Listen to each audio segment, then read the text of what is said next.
with the lovers. The What do you Lovers, Lubb, the love giant. it?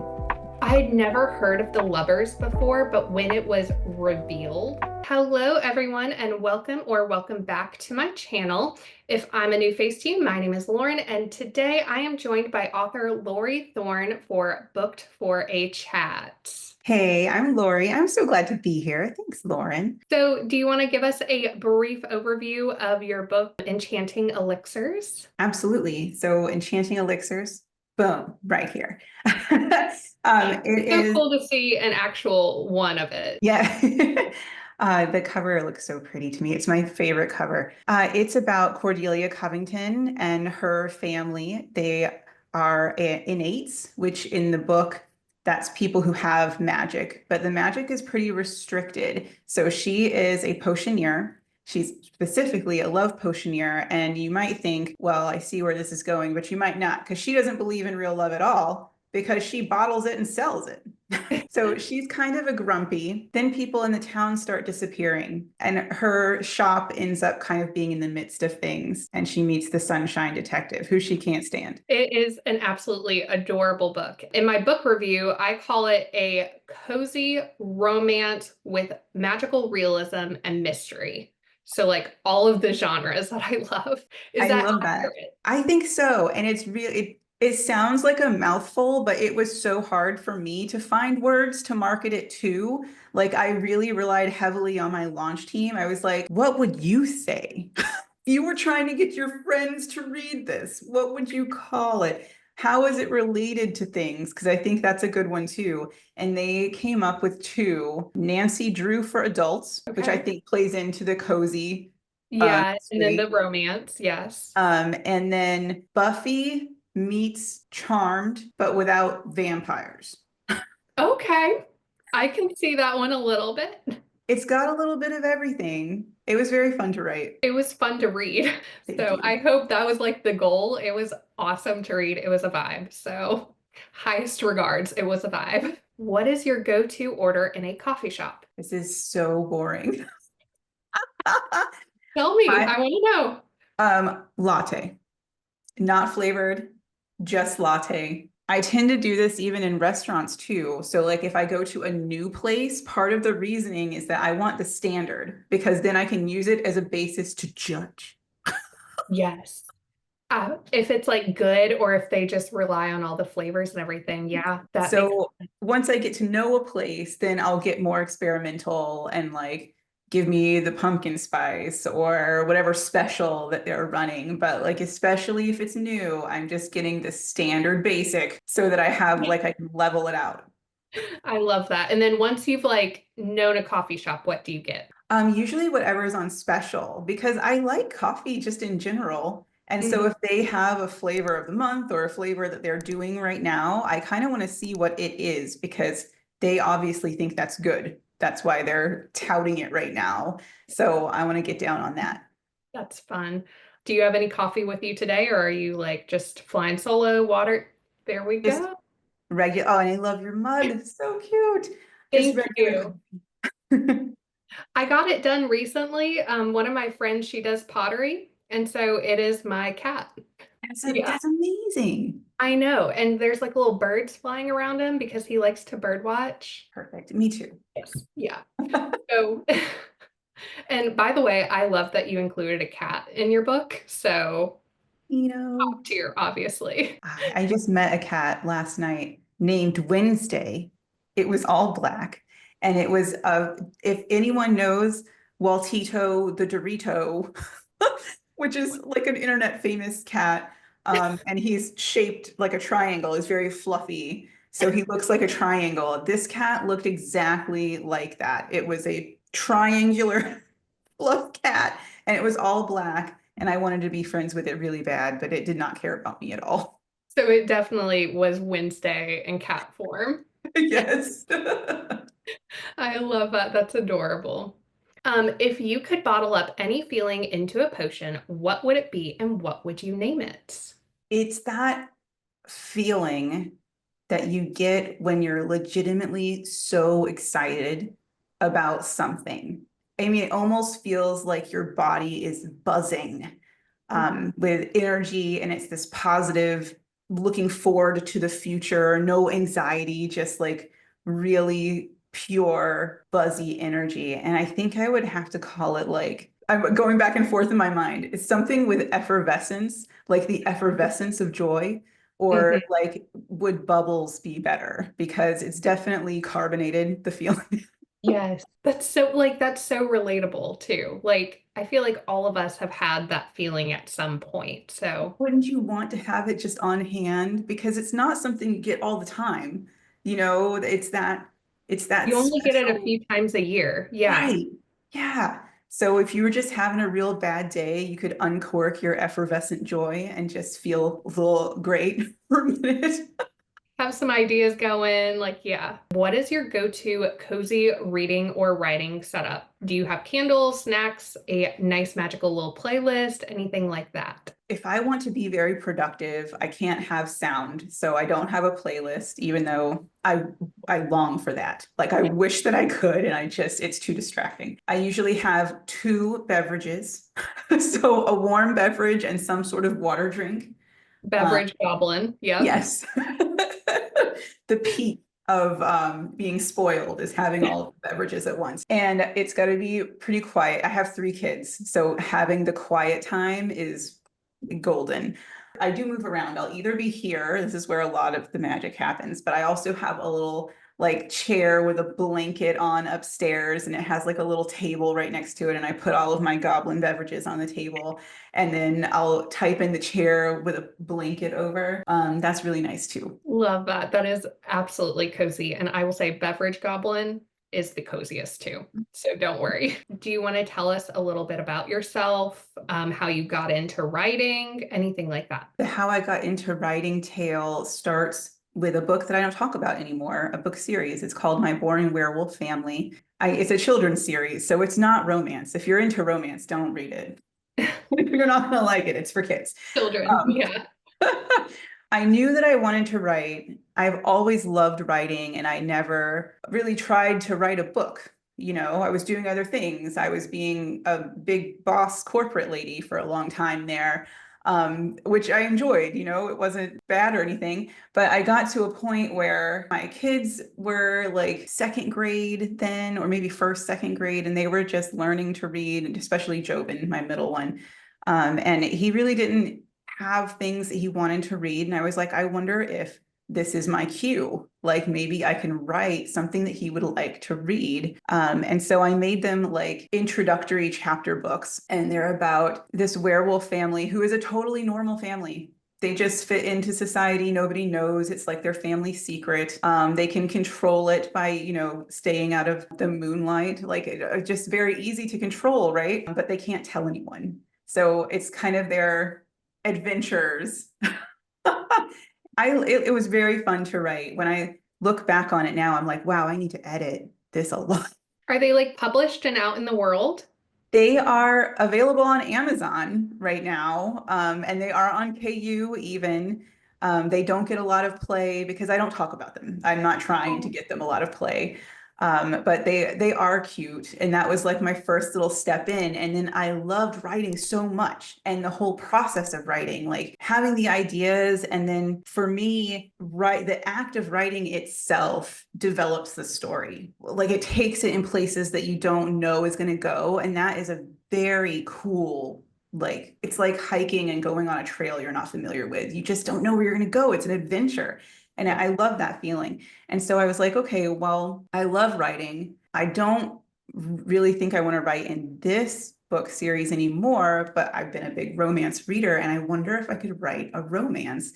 And at the time, I had been working from home since 2012. So long, long time I was work from home, and I loved it. And I made some of my best friends still to this day. I met remotely.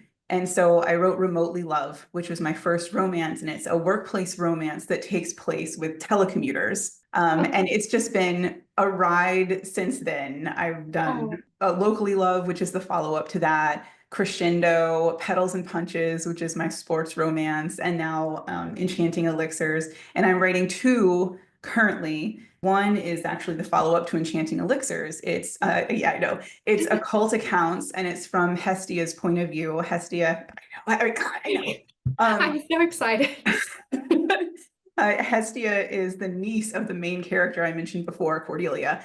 So you get to know her quite a lot in Enchanting Elixirs, and some people are like, she's actually my favorite. And then I'm always like, occult accounts is coming. She totally deserves her own book because she's like out there dating and trying. Like she is going for it. So yay. She, Oh my gosh. like, no spoilers, but she ends up in the weirdest situation at the end. And like, even though Enchanting Elixirs, the story wraps, but she's like, She's going on her own thing. right. Like, She's yeah. set up to be like, things are happening.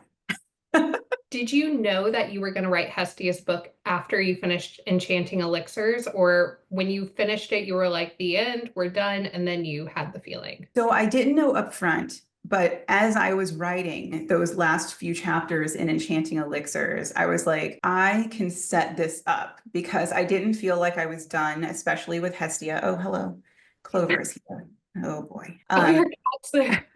She has a spot right next to the computer where she can lay, but of course she's going to climb all over it instead. I'm sure mine will make an appearance at some point because he always knows, like, when I'm on a call or something, like with work, it was really bad. And he like climbed onto my keyboard and I was just like, there we go. Awesome. Yep. I always. And the my boss, when I worked at Apple, like some of my big high up there bosses, they would see the cat come across and they would DM me. And I was always like scared that they were going to be like, so unprofessional, Lori, what are you doing? But they're always like, hi, kitty. And like this. breaking through because it's like everybody likes to see pets and babies on their screen. Like Yes. it's just the best. I love that she's just like climbing. Right. Just She's crazy. Thank you. Oh. Anyway, what was I saying? Oh, so the last few chapters, as I was writing them, I was like, I don't think I'm done with Hestia. I can see where she's going. So there's even, and some people have called me out on it. They're like, this was not resolved. And I was like, no, it was not. imagine that.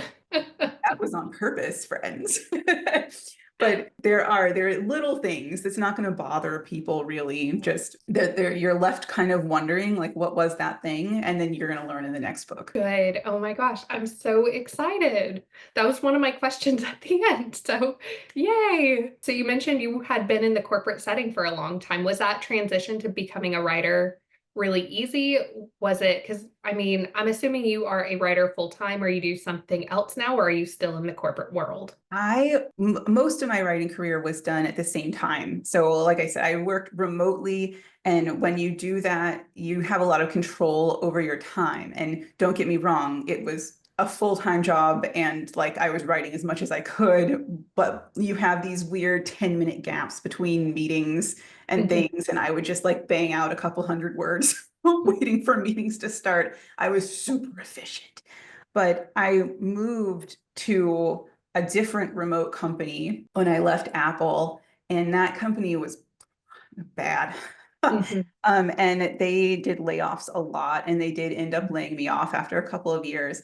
And at that point, I was very burned out from corporate life, just generally. I had already been writing quite a lot, and I knew that it was like me and my husband's goal. We were like, if we can get you to where you can write full-time, life goals. Now, we weren't ready for that yet. We figured we still had a couple years to go before we could do that. But with the layoff, it was like, well, let's see what we can do. And it was almost like the opposite of paranoia as pronoia. When you feel like the world is coming into alignment to benefit you, it gives me that feeling, even to think about it now. But the church we were going to suddenly needed a lifelong learning committee person. And they were going to, it was a part-time job, but they pay really well. And I always volunteer with religious education anyway, and I have for years. And I was like, I'm going to apply for this. And then I got it. And I love it. It's so wonderful. It's like, And it's such a great compliment. It's like 15 hours a week. So, and I can control that schedule. Most of it is from home, except for the 1 day a week you're on campus. It's amazing. I feel super, super blessed that this is how it all panned out. That's wonderful. Isn't it so cool to see how those things kind of like work out? Yeah.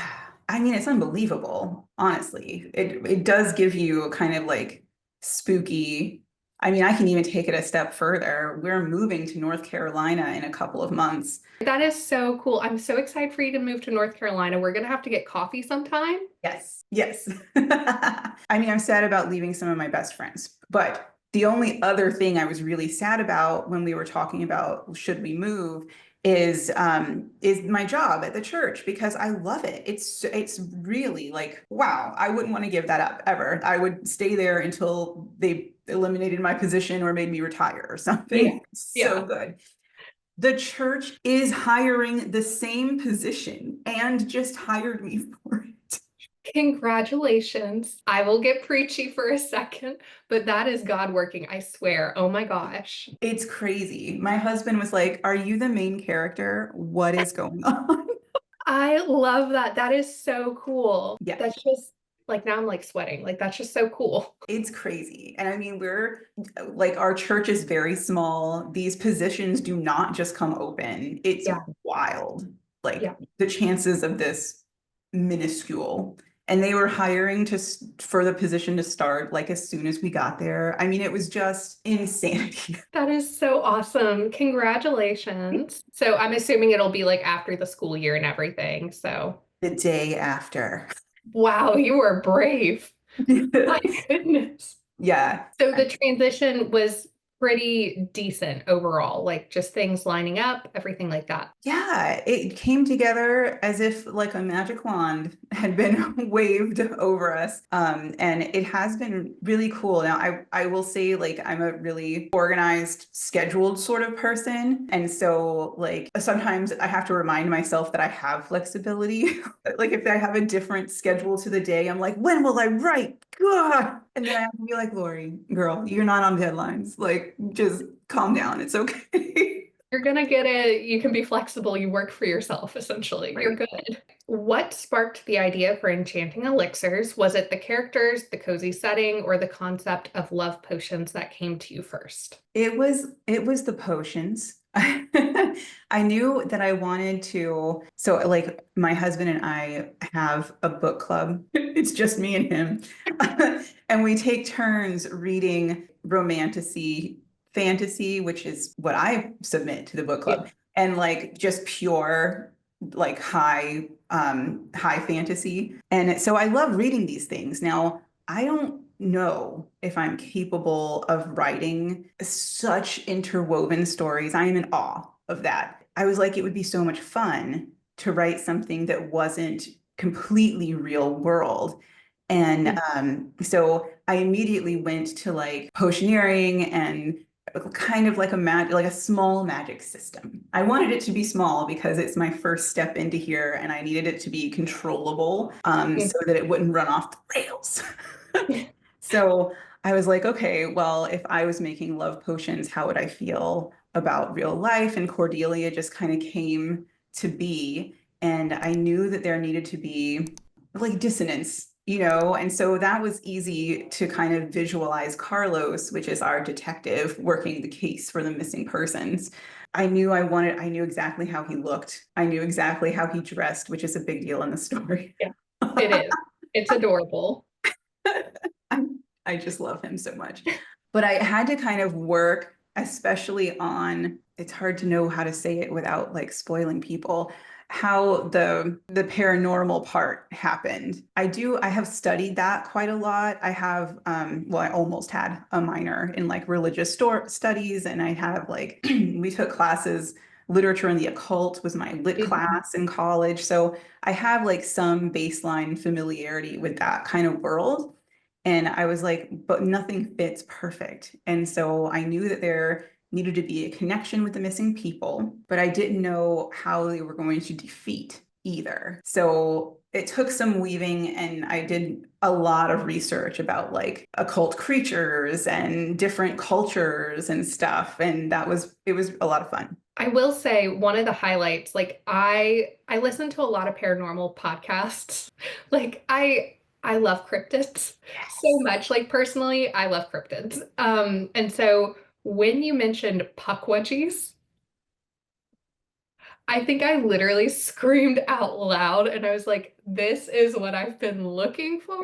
Like so like so random, so weird. But when I think the mom mentioned it the first time and like it was spelled weird, to make it mysterious. And I'm like, she's talking about puck wedgies in I the can't in the believe triangle up there in Massachusetts. that's so crazy. I bet nobody else who was Only reading this. me. That is amazing. I love that. It was such a highlight, and I was like, this girl knows puck wedgies. So yeah, that was just really funny. And it added a really mysterious element to it too, where you're like, yeah, people are disappearing, and that's common in the Bridgewater Triangle, if you know what that is. Like it could be not even human. Like it was really cool to see how that all came together. So you I could have tell to you researched and you studied and you were very intentional. thank you. Did you know what was happening with the lovers? With the lovers. The What do you lovers, Lubb, the love? giant. I had never heard of the lovers before, but when it was revealed, I knew there was something weird going on with them when there were so many of them. That was really gross. That was really gross. But when the reveal happened, I was extremely grossed out. Those are real things, and they are in Florida. And I hate them. They are my most feared bug. I'm going to be so happy to be far Big, away from right? those things. They're huge. They're Because huge. Perez is from Florida, and that's how he knows what they are. Mm-hmm. Okay, that's a cute connection to you. Okay. Because I was like, it's weird. Something's happening. And I was like, maybe he's trafficking bugs. I don't know. Like, I had no clue. I was just like, I'm along for the ride now. I don't know what's happening, but I'm here. So those are real too, then, the lubbers. Yes. I went at like I don't really like bugs, period. And so my first instinct was to make them like roaches because everyone Oh my knows gosh. what that is and they're disgusting and terrifying. However, these are even more disgusting and terrifying to me, possibly because they're so erratic. Like they are just like regular grasshoppers are erratic. You don't know when they're going to jump and they can jump any kind of way. And oh, it's just awful. But now picture them like 10 times the size. Like it's ugh. Cordelia has such a strong, distinct voice. How did her character develop for you? Was she always a skeptical potioneer that we met on page one, or did she evolve over time as you were writing the book? He was intended to have a very strong point of view from before I even started writing the story, when I was just doing character development. And that was actually really hard for me to write because like I usually write in my own voice a lot. And Mhm. so that is not my voice. Like I'm a pretty well balanced, easy to get along with person. So I really had to focus and I would find myself writing things and I would be like, no, Cordelia wouldn't say that. She wouldn't do that at all. I have to go back and like get in the zone for Cordelia. But she's very introverted. She doesn't want to be around big crowds. She really appreciates her regular scheduled program. Like she's on time. She knows when she needs to do things. She's going to do those things, and just being really blunt. And that was the hardest part to write because I was like, how would she say this in the least words, right? Like Yeah. not flowery at all, like just to the point. This is what Cordelia is going to say. In a sense, she feels very corporate. Like her potion shop is a very well-oiled machine. She knows how to do it. She does it like she says, like her studio apartment in the day, it gets turned into her office and like she redoes her like entire apartment. Like not really, but Yeah, yeah. well, she keeps it. So I like that studio apartment is totally modeled after a studio apartment that I lived in for a little while. But it has like she keeps that main part. There's nothing in there that says Cordelia. It's completely sterile. It's all white walls. It's one desk. It's one plant. She's painted the dresser that she has to keep in there the same color as the wall. Like it is just totally sterile because she wants to have meetings in there and she wants to be able to read the people as well as she can without things distracting. But then, I loved this. I don't know if anyone else even noticed, but like the first time Carlos comes up there, he's like, what is this? It's like it's not lived in because it's like an office. And Hmm. then when he comes up the second time, he goes to the kitchen, which is where her personality is. And there's plants everywhere and there's colors. And she looks out the window down onto the Miss Adelaide Avenue, like, like there's lots of personality in the kitchen. And it's like that, this unveiling of now he sees her person more. Yeah, which was just like so sweet to also show that progression in their relationship and use that as like a tool for that, whether it was intentional or unintentional, but it was very genius. Okay, I really liked this one. Well, like this aspect of the book. There's a really seamless blend of modern technology and old school magic in the book. How did you approach building the magical realism tone without losing the realism part of modern day? Because I noticed that like she was doing Zoom meetings with clients, she was texting, she had a Ring doorbell, like, and that made it feel very in the moment. So as a Yeah. reader, it was really easy to imagine this happening. That kind of goes back to, I think I'm very used to writing contemporary romance. That's what I've done before. We're in the real world, we're in the modern time. And I wanted to be so careful because I needed there to be limitations on the magic for me to feel comfortable writing this story. I didn't want it to be like anyone can be anything. And there's things that, there are things that you might not know about yet, but like they're still very restricted and in the same rule book as the innates. So there are a limited number of innates. People know that they exist. It's not like a hidden Harry Potter style secret. And they're very rare and their talents are very specific. You can only make love potions. You can only read auras. So it was easier for me to conceptualize that way, which is probably like a limitation. Really. But that's how I needed it to be. And I do think that it lends to that feeling of, okay, these are both happening at the same time. And it's not completely unbelievable, even because there are a lot of rules to what's happening. Yes. Yeah.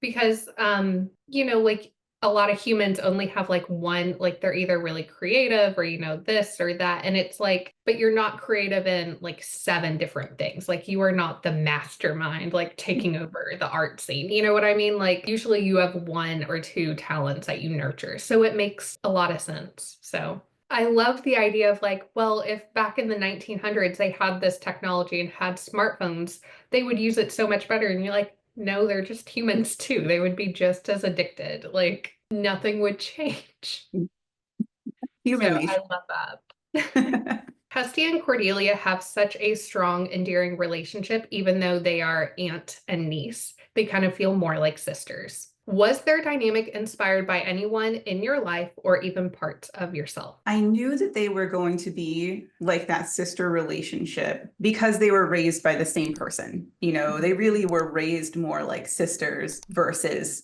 their actual relationship. So I knew that that was going to happen from the beginning. As far as like modeling, I feel like they're both like I have aspects related to both of those people being kind of introverted and on schedule are things I relate to with Cordelia, but being able to talk to people and not step on their toes and being into fitness are things that I do that are Hestia. I was going to ask that because I was like, Hestia was really specific. She made me want to go to the gym. So Yeah. But no, I don't. And I pull a lot from real world like experiences and know the people that I know, but I can't say that there was like a relationship that I modeled them after. that's cool. It reminded me of the podcast. Have you listened to Morbid? I don't know if you're a big podcast listener. I know I listened to Rotten Mango, which is like a true crime podcast that I really like, but it's the only one I've been able to like form the habit for. Yeah, so Morbid, I believe they haven't like said what their relationship is, but I know they are related. I believe the older one, she's like 37. Her name's Elena. I believe she is technically Ash, the other co-host's aunt, but they act more like sisters. So the relationship between Hestia and Cordelia really remind me of Elena and Ash from the Morbid podcast. That's cool. Maybe give that one a listen because he's Yeah. also based in Massachusetts. What? Amazing. I know, that's why I was like, this is really weird. Detective Carlos has a lot of charm. He's very sweet. Where did the inspiration for his character come from?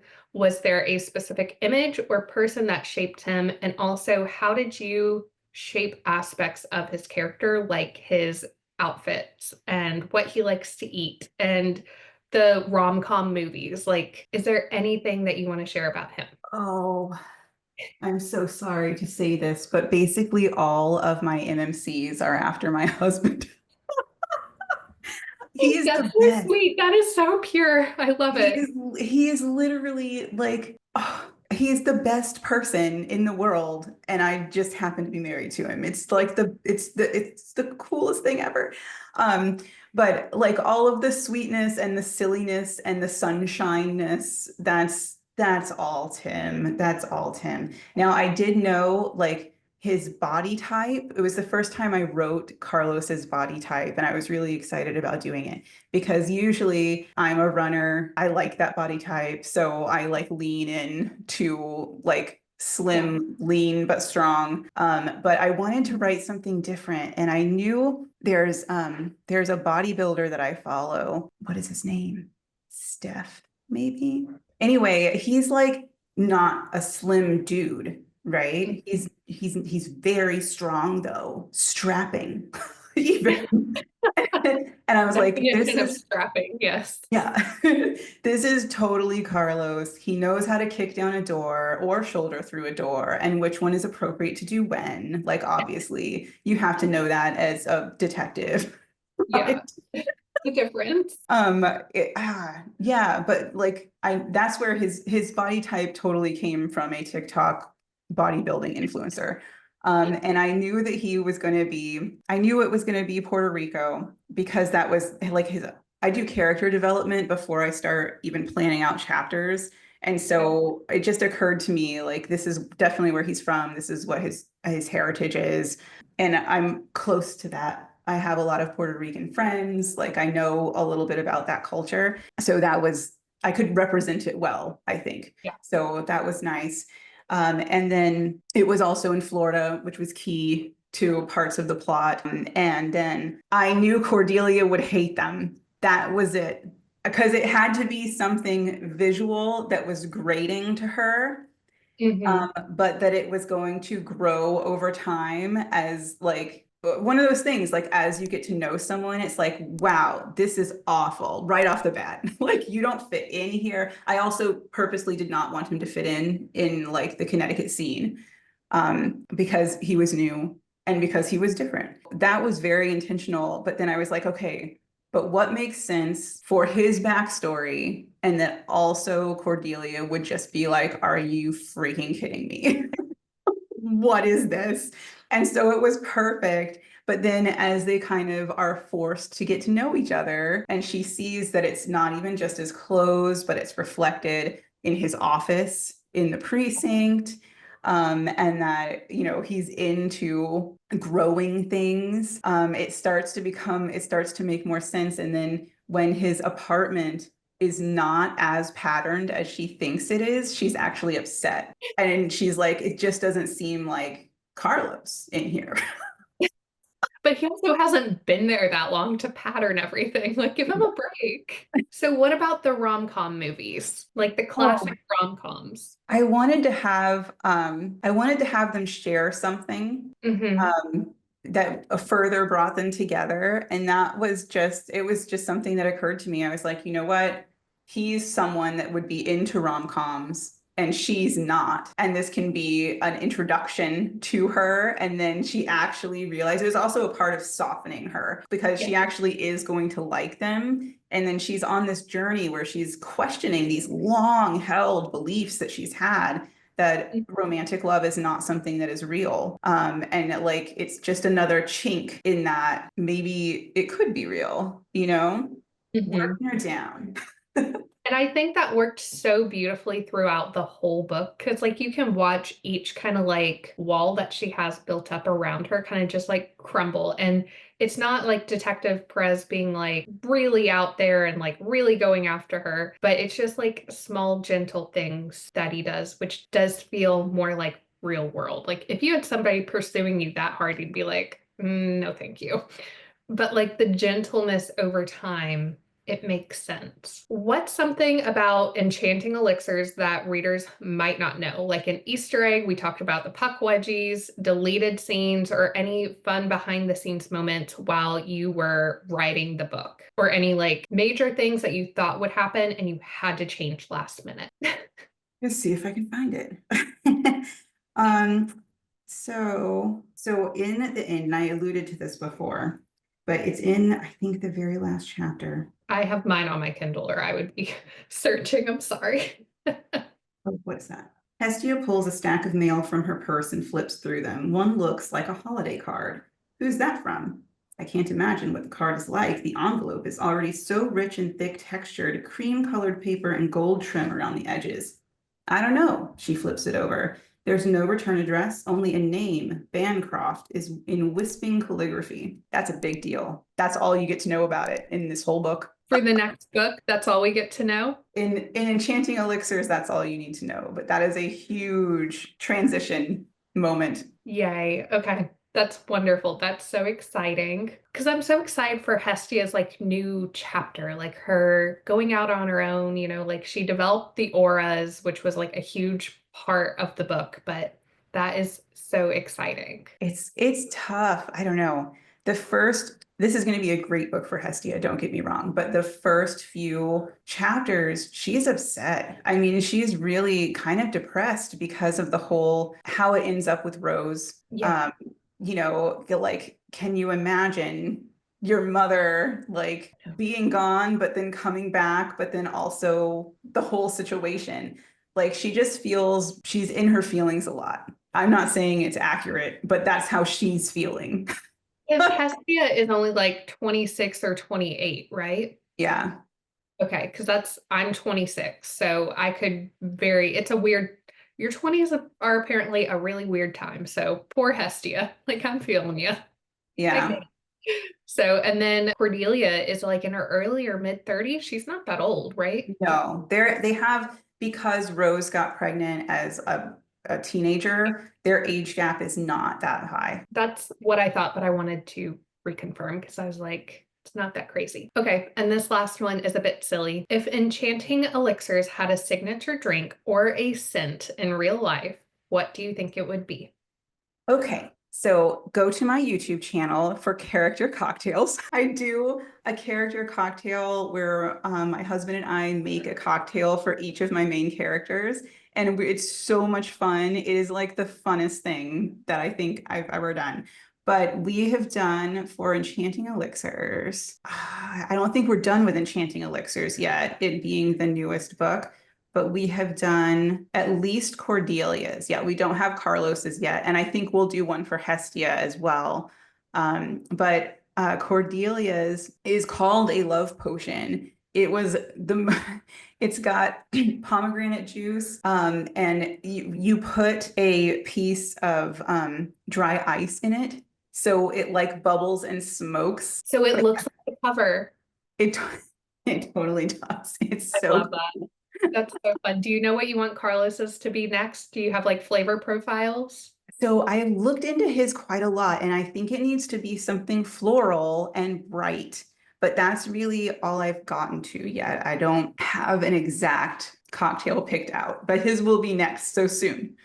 Yay, okay. Is there anywhere that readers can find you and or your book if they are interested? Absolutely. So I am everywhere I possibly can be. I have my website, which is authorlorithorn.com. All of my handles are at author Lori Thorn, so they're all the same. I am most active on TikTok. I do a lot on Instagram and YouTube.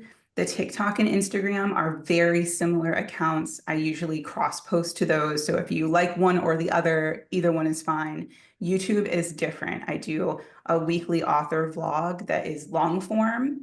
and some shorts, but like the character cocktails are on all of them, for example, but they're the best on YouTube because of the long form. And I'm on Facebook too. That's awesome. And then you've already mentioned the two books that you have coming out that you are working on. So that is so exciting. Is there anything else you want to share? Yeah, if you're going to pick up books, okay, so they are widely available in paperback. They're on Amazon, they're on Kindle Unlimited. If you get them straight from my site or from TikTok Shop, I will book mail them and include sticker swag and make them all pretty. And I love to do that. So, Yay, that's exciting. Do you do live shows where you're packing orders? yes, I actually had my biggest order ever just last week. Someone ordered all of them, just every book that I've ever written. And I was like, oh, It's amazing. Yeah. but I did a live to pack up their stuff, which was so cool.